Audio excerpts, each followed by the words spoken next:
Selamat petang, salam sejahtera. Anda pernah dengar giliran jerung pula panas buntut disiasat SPRM? Wah, ini memang isu paling hangat yang kamu perlu share kepada seluruh dunia, khususnya seluruh Malaysia. Ini semua karena inilah yang kita inginkan, inilah aspirasi kah? Inilah keinginan rakyat Malaysia, yaitu semua jerung-jerung besar yang terlibat dalam penyelewengan uang, salah guna kuasa, rasuah, apalagi ya, sakau duit sana sini, perlu disiasat oleh SPRM. Dan kalau boleh, sumbat saja. Kalau mereka terbukti bersalah, sumbat saja mereka ke dalam penjara. Karena inilah yang dikatakan barunya adil. Kan? Ini tidak rakyat di bawah miskin, tapi orang-orang di atas yang dipanggil jerung-jerung kaya raya pula. Caranya kaya pula bukan dengan cara yang baik. Itu yang kita tidak suka. Kalau mereka jadi kaya dengan cara yang betul, cara yang baik, kita ucapkan tahniah dan itulah yang terbaik. Tapi kalau dengan sakau, dengan makan duit, dengan seleweng, dengan rasuah, itu yang betul-betul kita kecam sehabis-habisnya. Laporan ini dipetik daripada Kosmo.com, memetik giliran jerung pula panas buntut di siasat SPRM.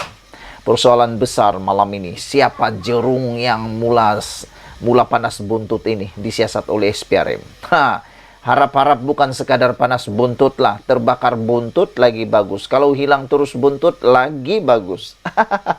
Apa pendapat kamu semua? Kalau kamu setuju dengan apa yang saya cakap, tolong bantu saya tekan butang subscribe untuk mendapatkan isu terkini, dan tekan butang subscribe itu percuma. Share video ini supaya semua orang tahu kita sama-sama punya perasaan benci terhadap jerung-jerung yang sakau duit rakyat, yang makan duit rakyat, yang rasuah sini sana, yang seleweng sini sana, salah guna kuasa sini sana. Tahun 2023 menyaksikan Suruhanjaya Pencegahan Rasuah Malaysia SPRM bertindak agresif menyiasat kes-kes berprofil tinggi. Kenapa agak-agaknya ini berlaku? Saya hanya satu jawaban. Kerana bos kita, yaitu Perdana Menteri kita Anwar Ibrahim, bertindak betul-betul sungguh-sungguh, betul-betul komitmen, mahu memerangi rasuah sehingga ke akar umbi. Bukan sekadar ke akar umbi, tapi sehingga ke bos-bosnya sekalian. Inilah yang menyebabkan SPRM bertindak agresif. Karena ia sebenarnya tindak balas daripada siapa bos mereka. Kalau Perdana Menteri itu adalah pemerang pula. Orang yang betul-betul benci rasuah, betul-betul mau memerangi rasuah, tentulah SPRM akan bertindak dengan lebih agresif. Tapi kalau ada yang menghalang-halang, pastilah SPRM tidak akan agresif. Kita ucapkan tahniahlah kepada kerajaan terbaru pimpinan Anwar Ibrahim, kerajaan perpaduan ini, kerana menyebabkan SPRM menjadi begitu agresif sekali. Walaupun ramai yang benci, walaupun ada pemimpin-pemimpin politik, pengarah-pengarah syarikat, pengarah-pengarah jabatan, menteri-menteri yang benci dengan tindakan Anwar Ibrahim yang begitu lantang, tegas menentang rasuah di Malaysia, tapi kita tetap setuju. Kita tetap memuji dan kita tetap menyokong tindakan itu. Biarlah, kalau saya boleh jumpa dengan Datuk Seri Anwar Ibrahim dan ada peluang cakap, saya akan cakap mudah saja dengan bahasa orang Sabahan yang paling sederhana. Saya cakap, jangan pedulilah dengan diorang semua tu. Tan Sri ataupun Datuk Seri Anwar Ibrahim, Perdana Menteri, teruskanlah usaha anda itu. Teruskanlah usaha Datuk Seri memerangi rasuah ini.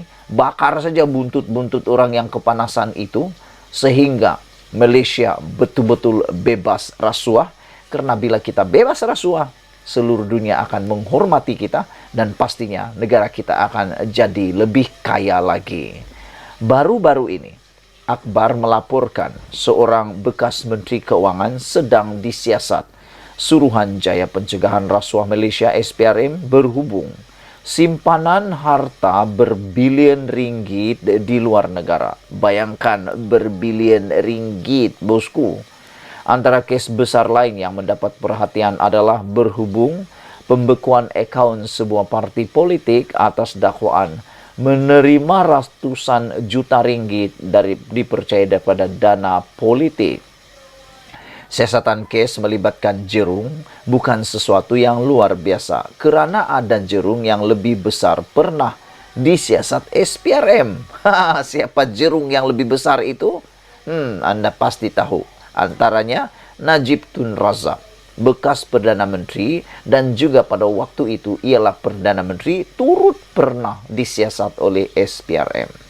Sebelum ini, siasatan SPRM dilihat terarah kepada kes penyelewengan peruntukan dana dan perolehan kerajaan yang dilihat dilakukan secara besar-besaran di seluruh negara.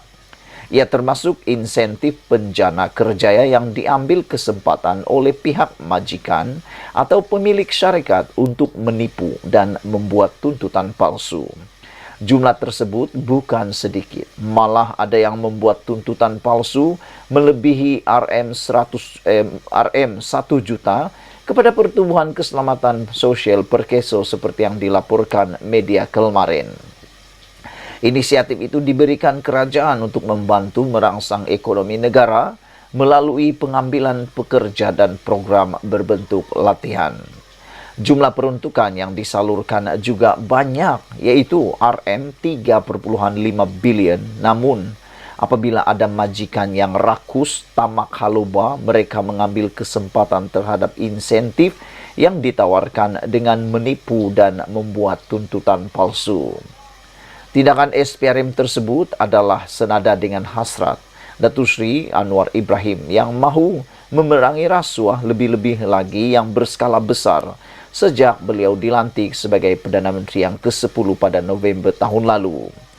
Perkara itu sentiasa ditekankan Anwar dalam kebanyakan ucapan-ucapan beliau sekarang. Langkah tersebut tidak lain tidak bukan adalah untuk menyelamatkan wang rakyat. Jadi, kalau begitu, kenapa rakyat masih membenci Anwar? Tiada sebab untuk rakyat membenci Anwar. Ada sebab besar untuk kita teruskan menyokong Anwar, teruskan mengundi Anwar, kerana tindakan Anwar Ibrahim yang dibenci oleh jerung-jerung semua ini dan ikan-ikan bilis juga ialah apabila beliau cuba menyelamatkan wang rakyat melalui memerangi rasuah. Kata Anwar, kes-kes kecil dengan penangkapan ikan bilis tidak akan membantu kerana rasuah sudah menjadi wabak. Kalau dahulu terlalu banyak masa dan tenaga tertumpu untuk menangkap ikan-ikan bilis, kini jerung tidak akan terlepas. Syukurlah. Malah sejarah pernah membuktikan kedudukan jerung juga tidak selama-lamanya selamat. Masanya akan tiba, sama ada cepat atau lambat. Pelanduk mungkin lupa jerat, tetapi jerat tidak pernah lupa pelanduk. Sesiapa sahaja yang terlibat dengan jenayah kolar putih tidak akan terlepas. Namun hukuman penjara yang dijatuhkan ke atas pemimpin sebelum ini nampaknya belum membuka mata masyarakat untuk menilai kesan dan akibat daripada amalan rasuah. Hukuman penjara itu seolah-olah tidak memberi pengajaran kepada pemimpin lain. Sepatutnya isu pemimpin disiasat tidak sepatutnya berlaku lagi. Bagaimanapun, ramai yang terlupa bahawa orang tamak selalu rugi. Sekian dulu untuk kali ini. Jangan lupa tinggalkan komen anda, tekan butang subscribe. Kita biarkan saja semua jerung-jerung panas buntut. Mula panas buntut. Kan? Bye-bye.